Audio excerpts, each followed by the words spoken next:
Você tá aí com a sensação de que se pegar a Holanda, acabou a Copa do Mundo pro Brasil?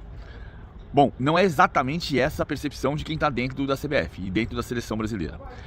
O Ancelotti pensa que a seleção brasileira vai crescer dentro da Copa do Mundo e que pode competir com todos os principais adversários. Isso inclui a Holanda.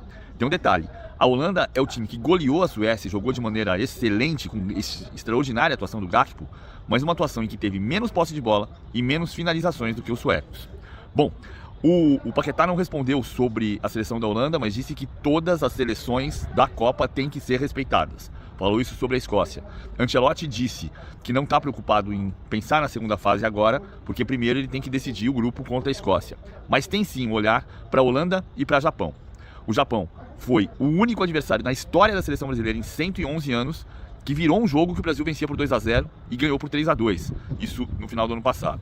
A Holanda pressiona mais do que o Brasil. 7% das ações foram de pressão contra a seleção sueca.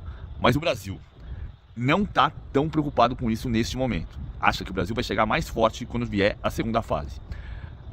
Importante ponderar que os holandeses têm uma equipe de mais contra-ataque, mais velocidade do que de muita posse de bola e muito controle. Embora a cultura do Ronald Koeman tenha sido a formação com Cruyff e Gus Hiddink, dois técnicos que prezaram muito a circulação da bola.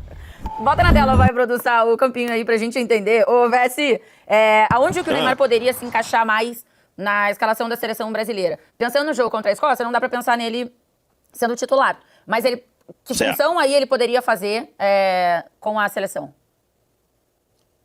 Eu não sei a fundo qual a situação real física do Neymar, né? Quanto tempo ele pode jogar, quanto tempo, que funções ele pode fazer, se ele tem que se preservar uma ou outra e para uma ou outra função.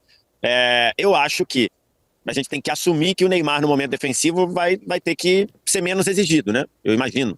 Então eu acho que para você fazer o Neymar funcionar, ele teria que jogar como uma dupla de ataque, como uma espécie de um falso 9 ali.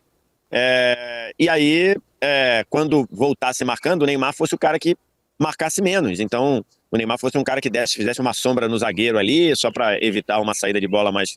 Porque não vejo o Neymar voltando muito para marcar. Então, acho que teria que ser algo próximo ali de um falso 9, de jogar, sei lá, ele com o Matheus Cunha voltar mais, o Neymar ficar mais na frente, abrir o Vini na esquerda e abrir alguém na direita. Aí você vai fazer o quê? Vai trocar o Paquetá de lado, vai voltar o Paquetá pro lado que ele não funcionou contra o Marrocos.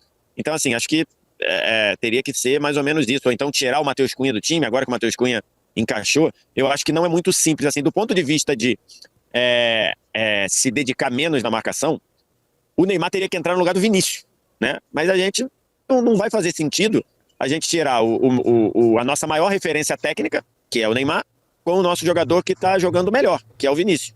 Então, mas num mundo assim, de considerar função com função, seria o Neymar entrar no lugar do Vinícius, sendo um atacante pela esquerda, sendo jogador com menos obrigação defensiva, mas eu acho que se a gente fizer isso vai ser um anticlímax pra gente, e não sei se vai fazer sentido você tirar o Vinícius para botar o Neymar. Então ali você vai ter que fazer uma acomodação, ou tirar o Paquetá do time, ou tirar o Matheus Cunha do time, né? Pro Neymar ficar como se fosse um segundo atacante.